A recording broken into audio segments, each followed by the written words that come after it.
আসসালামু আলাইকুম। চলে আসলাম আরেকটি ব্লগ নিয়ে।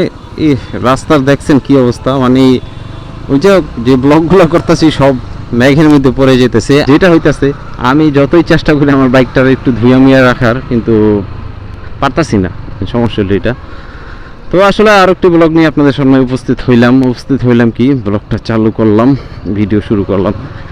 যে পরিস্থিতি বর্তমানে বাংলাদেশের, মানে মেঘের পরিস্থিতি, সবাই একটু সেফলি বাইক রাইড করবেন যতটুকু আমার, মানে আমার দিক থেকে আপনাদেরকে বলার। আর বাঁচার মালিক তো আল্লাহ, নিরাপদ রাখার মালিক আল্লাহ। সকলেই ইনশাল্লাহ যারা মুসলমান আছেন নামাজ পড়বেন ইনশাল্লাহ।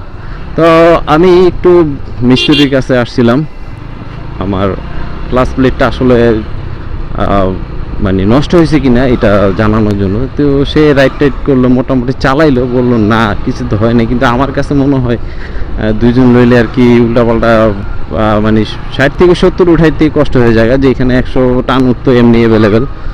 তো এই কারণটা হইতেছে, সে বললো ওইটা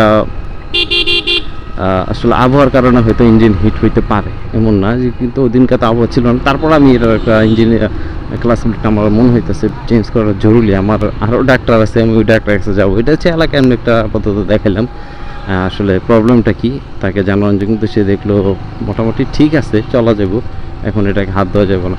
আসলে আমরা প্রত্যেকটা ক্ষেত্রে যদি নিজেরা কিছু কিছু জিনিস পারি টুকটাক, আবার বেশি বড় জিনিস, যেটা আমি বলছিলাম যে ছোটোখাটো জিনিস আপনি চেঞ্জ করতে পারবেন, বাট বড় জিনিস আপনারা পারবেন না। যেসব বড় জিনিসগুলো আছে ওগুলো টেকনিশিয়াল দ্বারা আমাদেরকে দেখাইতে হয়। যেমন এই যে ধরেন ক্লাস প্লেট চেঞ্জ, ওটা কিন্তু আপনি বাসায় চেঞ্জ করতে পারবেন না। পারলেও আপনার বাসায় যদি যন্ত্রপাতি থাকে বা আপনি অভিজ্ঞ থাকেন, আপনি নিজে চেঞ্জ করতে পারবেন। এসব জিনিসগুলো আপনারা একটু খেয়াল করবেন। আর এই রাস্তাটা হইতেছে এক্স রাস্তা, আমার নাম দেওয়া একটা এক্স রাস্তা, কারণ চারোদিক থেকে গাড়ি আসে, চারোদিক থেকে আবার গাড়ি যায়, এই জন্য আমি নাম দিছি রাস্তা এক্স। তো এই যে দেখেন আরে পাগল, এইগুলা মানে একদম অসভ্য পর্যায়ে এইগুলো শুধু হাইওয়েতে এইগুলার বন্ধ করে না, এই যে এদের কারণে আর কি বন্ধ করে দেয়। তো চলে আসলাম প্রায় পোস্তগোলা ব্রিজের কাছাকাছি। আজকে ব্লগটা একেবারে অন্যরকম ব্লগ, আপনাদের সামনে মেঘলাধীন, রাস্তাঘাটে খুবই ফাঁকা চাকা নেই কোনো, কিন্তু ভয়ে চালাইতেছি, কারণ যে সব কিছুতে আমার শেষ। বাইকের ক্লাস প্লেট থেকে শুরু করে চাকাটা পর্যন্ত লেভেল হয়ে গেছে। তো যাই হোক, ওটা হচ্ছে আমার পার্সোনালি ব্যাপার।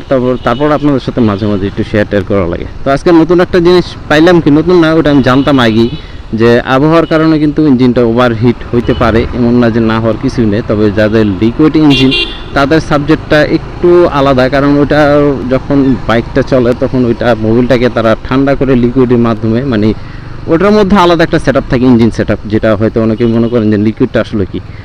লিকুইডটা আসলে একটা তরল জাতীয়, মানে কেমিক্যাল বা পানি যেটাই বলেন, মোবিল জাতীয়, যেটা আর কি এই যে একটা এসি কম্প্রেসার থাকে ওটার ভিতরে, মূলত ছোটোখাটো সামনে একটা কম্প্রেসার মতো থাকে। ওইটার ভিতরে কি করে যে গরম জিনিসটা মোবিলটা নেয় আর ওটাকে ঠান্ডা করে আবার ইঞ্জিনের মধ্যে প্রবেশ করে। যেমন আমাদেরটা হচ্ছে এয়ারকুল বলতে বাতাসের মাধ্যমে যেমন এটা ঠান্ডা হয়, সামনে একটা হিটসিংয়ের মতো দেওয়া আছে, ওই বাতাসে হিটসিংটা ঠান্ডা হয়, জাস্ট মোবিলটাও ওইটা থেকে এরকম ঠান্ডা হয়। আর লিকুইডের ব্যাপারটা হইতেছে, ওই যে এটা আপনারা যেমন এসি চালান না, যে এসি যেমন ঠান্ডা বাতাস দেয়, মানে গরম বাতাস আউট করে ঠান্ডা বাতাস ইন করে, ঠিক ওরকমই লিকুইডের ব্যাপারটা হইতেছে এরকম, যে ঠান্ডা বাতাস গরমটা নিব, ঠান্ডাটা দিব, এটা ইয়ার মাধ্যমে, রিসাইকেলের মাধ্যমে আর কি, যেটা আমি যতটুকু জানি। ঠিক আমাদেরটাও সেম এরকম। এগুলো হচ্ছে লং ট্যুরে যাওয়ার জন্য একটা বেস্ট জিনিস। তো এটা আসলে লং ট্যুরে যাওয়ার এটা বেস্ট না, সব কিছুই বেস্ট। প্রত্যেকটা গাড়ি আপনি স্কুটি নিয়ে লং ট্যুরে যেতে পারবেন। হ্যাঁ, এইখানেই আমার আগে না আসলে ফালায় দেখে ওখানে আমার পিছনে পড়ে গেছে। তো প্রত্যেকটা জিনিসই আমি আপনাদেরকে গুছিয়ে বলার চেষ্টা করি। আসলে বাইকের খুঁটিনাটি টুকটাক যা আছে সবই, এখন তেমন একটা জাম না, তো মোটামুটি ছোটোখাটো একটা জাম, যে জামে পোস্তগোলা ব্রিজে প্রায় সময় পড়া লাগে। বাট দেখি কতটুকু ঠেলে যাওয়া যায়। এই যে R15, এটার মধ্যে হচ্ছে আপনাদের লিকুইড কুলার, যেটার ভিতরে একটা ফ্যান থাকে, ইঞ্জিনটাকে ঠান্ডা রাখে, আর বাতাসের মাধ্যমে কিন্তু ইঞ্জিনটা অনেকটা ঠান্ডা হয়। তো এইগুলো আর কি এর জন্যই প্রাইসটা বেশি পড়ে, কারণ হচ্ছে এবিএস থাকে, তারপরে এটার ইঞ্জিনের যে ঠান্ডা করার যে মেশিন বা লিকুইডের যে কুলারটা থাকে, ওই কুলারটার জন্য অনেক কিছু মিলাই জিলে আর কি, এটা ডেকোরেশন মডিফাই নিয়ে আর কি দামটা প্রাইসটা আর কি একটু বেশিই পড়ে এই জন্য। তো আমি আসলে আপনাদের ছোটোখাটো জিনিসগুলো আমি শেয়ার করার চেষ্টা করি, মানে আমি যতটুকু জানি ঠিক অতটুকুই বলার চেষ্টা করি যে একটা বাইকের মাধ্যমে কী করলে কী হয়, কোন দিকটা ভালো হয়, কোন দিকটা খারাপ হয়। তা আপনার বাইক আপনার কাছে সব কিছু, আপনি যদি চিন্তা করেন যে আমি যত্ন করে বাইক চালাবো, তাহলে আপনি চালাতে পারেন। আবার যদি আপনি চিন্তা করেন যে না আমার বাইকে আমি রাফ অ্যান্ড টাফ চালাবো, ওটাও আপনি পারবেন, ওটা হচ্ছে আপনার হাতে, আমার হাতে কিছুই নেই। কারণ আমার বাইকে আমি যত্ন করে চালাই, আমার ভালো লাগে।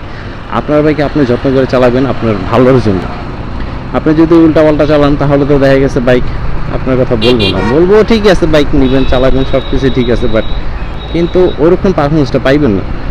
তো আসলে আমি আপনাদেরকে ছোটোখাটো মেসেজ দিই, কারণ আমি অতটা জানি না ঠিক আমার আইডিয়া বা আমি যতটুকু বাইক রাইড করছি আমার অভিজ্ঞতা থেকে বলার চেষ্টা করি যে এই জিনিসটা এইভাবে করলে ভালো হয়। ব্লগটা শেষ পর্যায়ে চলে আসি পোস্তগোলা ব্রিজের উপরে, আর এখানে আমি ব্লগটা শেষ করতে যাচ্ছি। সকলে ভালো থাকবেন, সুস্থ থাকবেন, নিরাপদে থাকবেন, সুযোগ পেলে নামাজ পড়বেন ইনশাল্লাহ।